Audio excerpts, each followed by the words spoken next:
folks, Lazy Gamer here with the mud update to Green Hell. Currently in version 0.5.3, we now have the ability to craft metal tools, build mud constructions, and got a hygiene system implemented.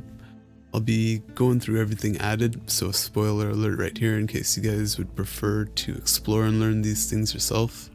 If however I miss anything or state something incorrectly, please feel free to say so in the comments below. To begin, in order to unlock the new mud recipes, you would first have to go to a natural body of water with the option of right-clicking on it to pick up mud. That will then unlock majority of the mud recipes, which can be found in the notebook.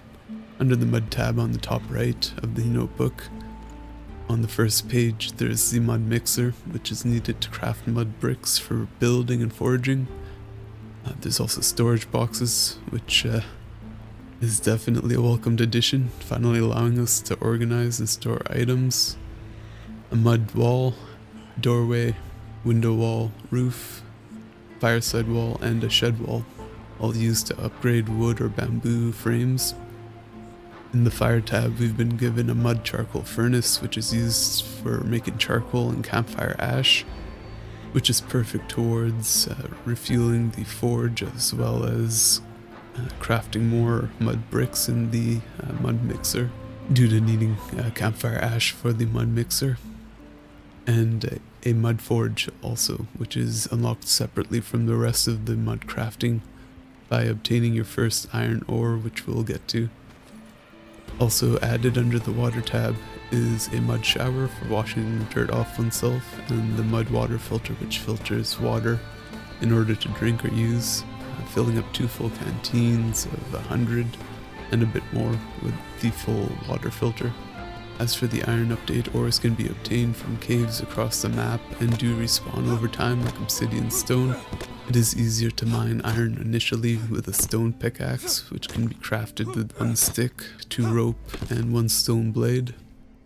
But it's also possible to mine with the regular axe, just does take longer. At the moment, 2 iron ore are gathered per vein, which are found in the caves and can be then put into the forge for smelting into iron. Regarding what you can craft with the iron would be metal pickaxes, axes, spears, arrows, and armor. In order to make them, you first need to create a mold of the tool you're wanting to build.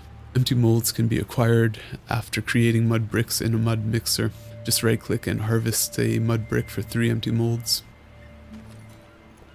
For pickaxes and spears, you need to craft together a stone blade, 1 piece of smelted iron, and an empty mold, which will give you a metal blade in return.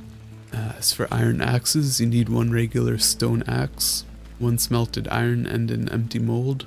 As for arrows, it requires 1 arrow, 1 smelted iron, and 1 empty mold, in return giving you 3 arrowheads or 3 metal arrow casts. Finally, metal armor, which requires 1 stick, 1 smelted iron, and an empty mold, in return giving you 2 metal armor casts. All these combined molds then go into the forge to be baked and then harvested for the metal casts. Once harvested, you can then craft the remaining materials together to create the tools and armor, such as 3 metal casts, 1 bamboo leaf, and 2 rope for a metal armor, 1 long stick, 1 rope, and 1 metal blade for a spear, a metal axe cast, 1 stick, and a rope for a metal axe, 1 metal arrow cast, 1 small stick, 2 feathers, and 1 ropes for metal arrows.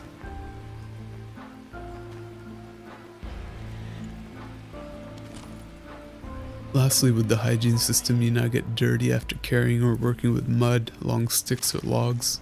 It's important not to eat while dirty, as you risk the chance of getting parasites, which would then have to be cured.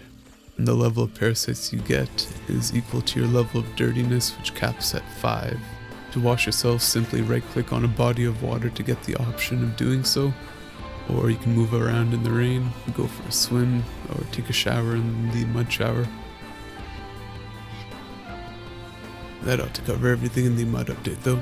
If you guys have any questions or comments, feel free to mention them down below. I'll get back to each and every one of you. But I appreciate you folks tuning in. Hope it was of some benefit, and we'll catch you in the next one.